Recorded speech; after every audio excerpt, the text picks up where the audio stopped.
Today, our topic of discussion is tenses.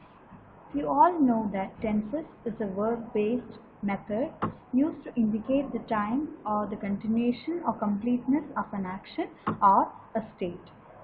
Basically, tenses are of three kinds: present, past, and future. Here, we will examine present tense in detail. The present tense can be again divided into four. The first one is simple present. The form of simple present depends the subject of the sentence. So if the subject is singular, then we have to use the S or ES form of the verb. If the subject is plural, then we have to use the base form of the verb. Look at the examples here. Cows eat grass. Cow eats grass. The cows is plural, so the verb is also plural and it has the base form of the verb. And here subject cow is singular, so we have to add an S or ES form of the verb. Next, when we look at pronouns, I, we, you, etc. are plural. So because of that, you have to give a plural verb to it. And next, we have he, she, it. All of them are singular, and because of that, we have to add a singular verb.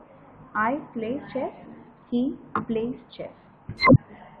Next, we shall examine the uses of simple present. Simple present is mainly used to denote permanent truth or a permanent state, something that is never altered.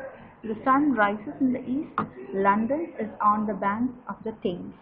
So both of these statements are not going to change. So we can use simple present. Next, we also use simple present to denote a habitual or repeated action, something that you do over and over again. Like, I brush my teeth in the morning. He usually drinks tea. It is also used to denote a planned action in future. So simple present can be used to denote simple future. You might have heard in the news, etc. The Prime Minister visits Russia next week. It is also used in imperative sentences. Let me remind you, imperative sentences are commands or advices or requests, etc. Here examples, come here, help me please. So in both examples you can see simple present is used. Again in exclamation, here he comes. How cleverly she argues. It is also used in demonstration, descriptions, explanations. So while you watch cookery show, etc., you can hear such kinds of sentences. Take half cup of sliced potatoes and 2 spoons chili powder. It is also used in commentaries, newspaper headlines. So something that is very common. Messi passes the ball to mass murderer escapes. And it is also seen in novels and dramas, etc. It is used for dramatic narrative. When the curtain rises, Juliet is writing at her desk. Suddenly the window opens and a masked man enters. So you can see that all the verbs are in simple present. Next, we have the second category of present tense, that is present continuous or present progressive. So the form of present continuous is the form of the verb be plus the ing form of the verb. So form of be means is, are, am. These all correspond to the present tense form of the verb be. And we have to also use the next main verb, and that too the present participle form of the verb. The present participle means the ing form of the verb. So you can look at the examples. I'm eating, he is eating, they are eating. So I am eating. You can see that am is a form of be plus you have the ing form of the verb eat. So the uses of present continuous, it is used to indicate an action going on at the moment. So I'm writing a letter. So at this moment I'm writing a letter. So something that is continuous. And next, it is also used for an action happening about this time, but not necessarily at the moment of speaking. So it means like you are not doing it right at this moment, but you are doing it in the present time. That is, I'm reading a play by Bernard Shaw. Next, it is also used to indicate a future action, as we did in the case of simple present. We are going to Shimla next week. We use it every day. And then something that you have to be very careful about, that is, certain verbs are never used in continuous tense. Those comes under the category of verbs expressing feelings and emotions, or verbs of mental activity, or verbs of possession. So you will never say that I am believing you, or I am recognizing you, or you never say that I am loving you. So this is something that is unacceptable, so please be careful about it. Next, we have present perfect. So the form is has or have plus past participle of the verb. So has or have depends upon the subject. If the subject is singular, then you have to use has, and if the subject is plural, you have to use have. So for example, has or have known, the past participle form of the verb know. So it is basically described as referring to past with present relevance, or past involving the present. So something that started in the past until this moment, or something that happened in the past which has a present relevance. So these are the two scenarios where you use present perfect. So the uses of present perfect. So it is basically used with indefinite time expressions, which mean at any time until now or by now. So something that started in the past until this moment, something of this time period. So have you read David Copperfield? So it means that from some moment in the past until this second, have you ever read this particular book? I have read the instructions, but I don't understand them. So the time is not specified, but you have done it and it has an impact over this particular moment.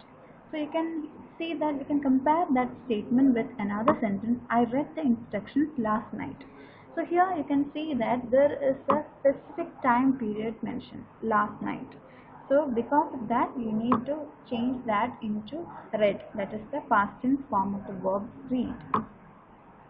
Again, definite time expressions like today, this week, this morning, etc. are not often used with present perfect tense when we talk about finished events.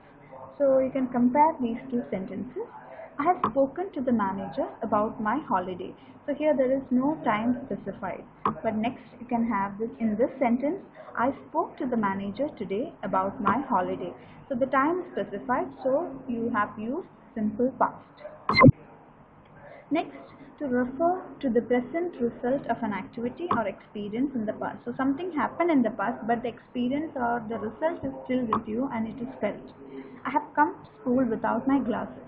So the meaning of the sentence is that now I can't read because I cannot see. So the glasses, something you not take glasses, that was something in the past, and because of it you have a result in the present. The lift has broken down. So that means that the lift is not working and now you have to use the stairs. So you can compare that sentence with the lift broke down. So the lift broke down means that it broke down sometime in the past and maybe it is working again now. So it is something in the past. It has no present implication. And then it is used to give news, common in reports, letters, conversation. The fire has broken out in the building. That means the fire is still burning. It has not been controlled. I'm happy to inform you that you have passed the exam. So now that means that at the present moment you have a new qualification. Then it is also used to talk about past actions which are not recent but which are still with us as part of experience and knowledge. I've traveled a lot in Assam. So that means that you know Assam very well. So you will be able to guide a person, etc. Then it's very common use is that it is used to say that an action has just been finished, the plane has landed, the sun has set, and you can also use just to show that it was a recently completed action. It has just gone out. Then the usage of present perfect with since and for is very important. So since actually denotes a point of time. You have to be very careful. Since denotes a point of time in the past, and then we use for a period of time. So you can look at this sentence. We have lived in London for 10 years. 10 years is a period of time. And then you can look at the second sentence. She has been here since morning. So point of time, morning is there. Next is present perfect continuous, the last category under present tense. The form is has or have plus been plus verb plus ing. So it means that according to the subject, you have to choose whether it is has or have. Then you have to add a been plus the progressive form of the verb, that is ing form of the verb. So it expresses the continuity of an action which began in the past, has continued up to the present, and is still continuing. So usually it is used with verbs which denote prolonged action like write, study, wait, stay, etc. You can look at the examples. I have been writing letters all the morning. So from the morning until now, and again it is continuing. He has been working in this office since 2000. So he started working here at 2000. Now he is working, and again he is going on working. So he is still in the role. It also implies a relationship between the past and the present. If we do not suggest duration from the past, the present continuous must be used. So here you can look at 3 sentences and compare it. He is sleeping. This is something that is going on at the moment. He has been sleeping for 2 hours. So look at this 2 hours. The time is mentioned. So it is a continuous action and it is still continuing. But you cannot say he is sleeping for 2 hours. That is completely wrong. So if you are using present perfect continuous, there is a relationship between the past and the present. Next, it emphasizes the continuation of activity, whereas present perfect expresses the idea of completion. So two differences, very small differences. I have been reading your book, so that means that I haven't finished it, I am still reading it. I have read your book, that means I have finished the book. So now we have come to the end of tenses, that is present tense. I have some questions for you, so you can look at the questions and then try to answer it. You can pause the video here and then you can look at the answers after replaying. I hope you have understood the present tense completely. Thank you.